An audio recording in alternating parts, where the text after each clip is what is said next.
Magandang araw mga kababayan, ako si Jefferson Arellano at narito tayo upang talakayin ang nakaraang sitwasyon ng droga sa ating bansa.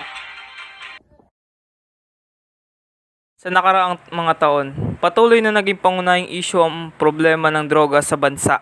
Ayon sa mga ulat, tinatayang nasa 1.67 milyong Pilipino ang gumagamit ng ilegal na droga at ito ay nagdudulot ng malaking suliranin sa ating lipunan.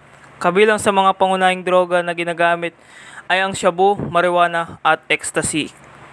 Bilang tugon, nagpatuloy ang mga ahensya ng gobyerno kasama ng Philippine Drug Enforcement Agency o PDEA sa kanilang mga operasyon laban sa ilegal na droga. Sa kabila ng mga pagsisikap na ito, may mga hamon pa rin kinakaharap ang mga otoridad.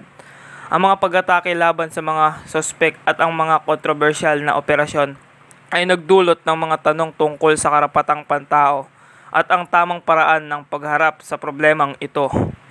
Ngunit hindi lamang sa pagpapatupad ng batas na katuon ng ating gobyerno, mahalaga rin bigyang pansin ang rehabilitasyon at edukasyon. Maraming mga programa ang inilunsad upang matulungan ang mga nakulong sa droga na makabalik sa normal na pamumuhay. Layunin ng mga programang ito na hindi lamang sugpuin ang paggamit ng droga kundi upang maiwasan ang pagbalik ng mga tao sa masamang bisyo.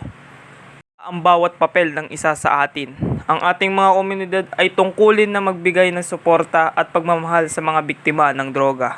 Sa pamamagitan ng pagkakaroon ng mas malalim na pag-unawa, maaari tayong magtulungan upang labanan ang suliraning ito. Ako si Jefferson Arellano, nag-uulat para sa bayan. Para sa karagdagang impormasyon, tumutok lagi sa balita araw-araw. Maraming salamat, magandang araw.